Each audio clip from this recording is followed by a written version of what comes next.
The fantasy news must flow. Welcome everybody to another episode of Fantasy Spank. I am your disheveled goblin host, Daniel Green, and today we are hitting on quite a few of the biggest franchise names of recent memory for the genres, so let's go ahead and buckle on in and get to the news. I do apologize for missing Friday. I was on vacation, flying back from Mexico, and recovering from food poisoning. Turns out, dealing with food poisoning in the airport, actually a great time. 10 out of 10 would recommend. Total blast. I also would like to put in here real quick that Noah and I's second channel, where we're talking about movies, now has Jaws and Singing in the Rain available. So if you would like to see a professionally edited movie discussion between me and one of my best friends, go ahead and check out that link in the description down below, because we're going through all the AFI's top 100 movies. And one final personal side note, I do apologize for those of you who do not care. If you've been following me on social media, you know I've been fighting some severe medical debt that my insurance refused to cover, and I've kind of beaten it. I got them to reduce the amount I owed to be well over $15,000 to just under $3,000. So if you are someone who is battling medical debt, it is winnable. If you fight, if you document everything, grit your teeth, and are willing to stay on hold for hours and hours and hours, you can get insurance companies to do their job and hospitals to not screw you over. But all right, enough of that personal crap out of the way here. Let's go ahead and jump on into the makeup fantasy news and kick off with a rather fun story around George R.R. Martin, because it looks like we are getting a couple more interesting fan servicey books that are allowing us a deeper look into Westeros. The Rise of the Dragon is described as, for those of you who are wondering, what's the difference between The Rise of Dragon and Fire and Blood? Think of Rise of the Dragon as a deluxe reference book in which Westeros' most infamous family and their dragons come to life in partnership with some truly incredible artists. And what I really like about this is it's apparently going to have 180 illustrations.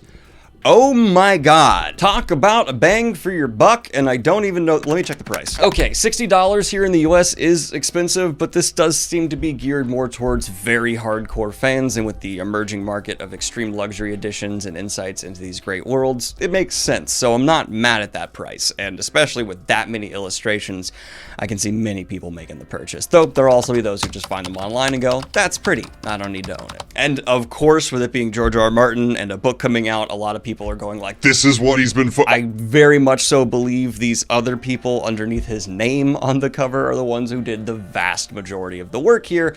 And personally, I'm never mad to see really interesting little insight pieces of media into fantasy worlds like this, because I personally love them. But switching on over to another massive franchise, Esselmont has said that his upcoming Malazan book is going to be delayed and renamed, but there is an asterisk next to that delay, because an April 6th of 2023 release date has been put up, but Esselmont in recent interviews has still said the book will be coming out this year, so I would consider that just a placeholder, and right now we're in a bit of a limbo. The new name, though, is The Forge of the High Mage. Really, this is just reminding me that I need to get into the Esselmont Malazan books and just continue the wider Malazan series as a whole, which I do hope to do by the end of 2022. I know I've been getting a lot of comments about people being like, why aren't you getting back to reading like epic fantasy books? Actually, I've been reading a lot of them behind the scenes. I'm just kind of restructuring how I'm going to be approaching reviews, and I want to do a much more statistic and like stat focused approach to for a large part of reviews for books like this. Look for that reinvention later on in the month. And Red Rising fans should rejoice, as Pierce Brown put on his Instagram, editor has new draft, fret, wait, drink, cheers. So, Red Rising progress. That's the story. Before we get into the Brando Sando update and the Harry Potter kerfuffle, I would like to throw over to a quick word from today's sponsor, Campfire. Hey, my name's John Stevens, and I'm the author of If You Don't Stand in This Basket, You'll Die. And you're probably wondering, Daniel, how do you keep track of your amazingly complex lore and magic system around your concept of if you don't stand in this basket, you die?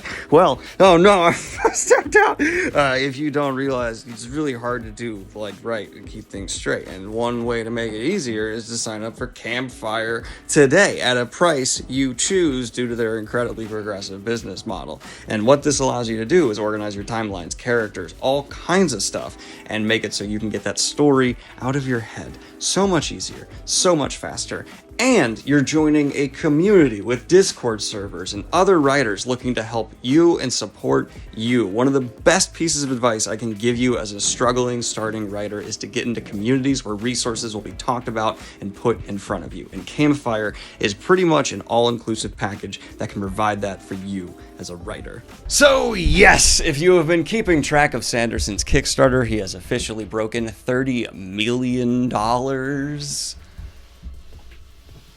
Wow. And Secret Project 3 has officially had its teaser video and reading released on Sanderson's channel. And I do owe Cosmere fans an apology. I did not know there's a fairly large contingent of fans of this Kickstarter who are trying to get these books without seeing the titles at all, and I, without knowing that, put a title in a video. That will not be happening again. I will only be using these already released covers that do not have the title on them. I do really apologize. I don't necessarily get it, but I completely respect it. If you would like to know more though, of course, just watch Sanderson's video, link down below. And Hogwarts Legacy has had its trailer drop, and there is a very strange reception. I'm seeing many Harry Potter fans be very excited to walk around the Hogwarts world in such an immersive experience, but there's another contingent of people saying this looks outdated already by a substantial margin and the graphics are leaving quite a bit to be desired, especially for being a next-gen console release. I will say, from what I saw in the trailer, the combat system looked pretty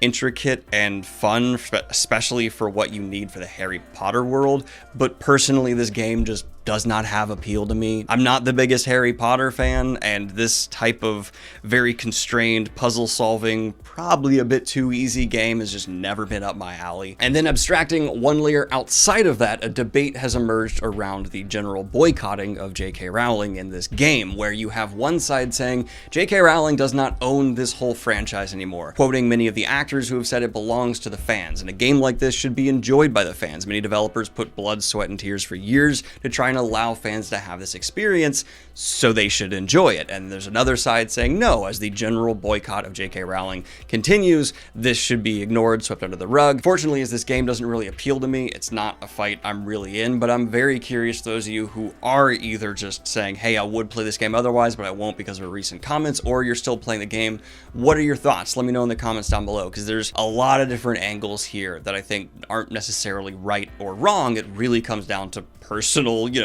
not to get too high end, like morals and ethics of what you believe lines have been crossed and not. It's a delicate topic around a piece of media franchise that I care way more about than the piece of media. And I don't normally cover Star Wars news, but by golly, I'll cover anything with Christopher Lloyd news. It appears Christopher Lloyd will be making an appearance in The Mandalorian Season 3.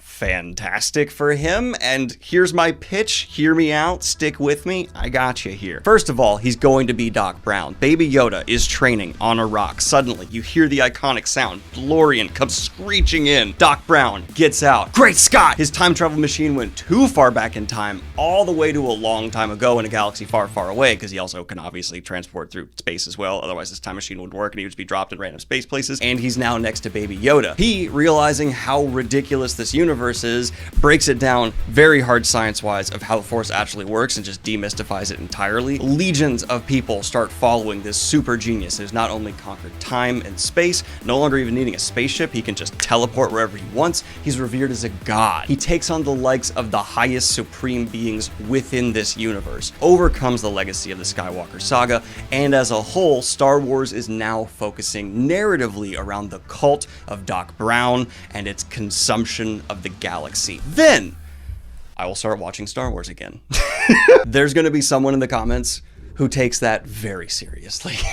You don't understand the complexities of the Star Wars mythos. Every time I make like a Star Wars diehard really angry, that's the voice I read their comment.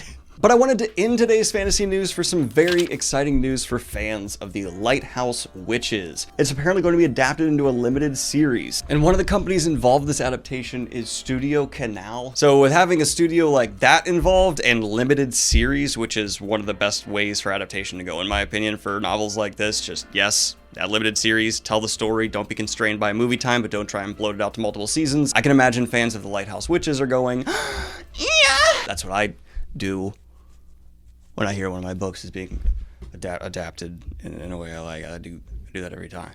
Don't judge me. But this has been your latest episode of Fantasy News. Like and subscribe if you have not already, and hit the Patreon if you want to support what I do here. If you'd like to submit news stories to be covered again this Friday, go ahead and join the Discord server and post stories you'd like to see covered in the Fantasy channel there. I almost got that out right. Have a good one, y'all. Bye!